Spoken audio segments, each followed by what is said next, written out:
الذين أخرجوا من ديارهم بغير حق إلا أن يقولوا ربنا الله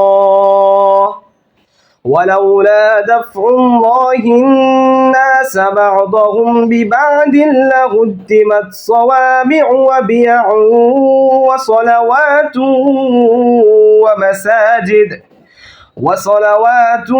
ومساجد يذكر فيها اسم الله كثيرا ولينصرن الله من ينصره إن الله لقوي عزيز।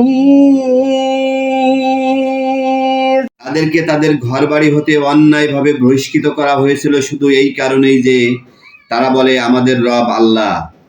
আল্লাহ যদি মানব জাতিকে এক দলকে অন্য দল দ্বারা প্রতিহত না করতেন তাহলে বিধ্বস্ত হয়ে যেত খ্রিস্টান, সংসার বৈরাগ্যদের উপাস্যালয় স্থল, গির্জা ইহুদিদের উপাস্যালয়, মসজিদ, যাতে অধিক স্মরণ করা হয় আল্লাহর নাম।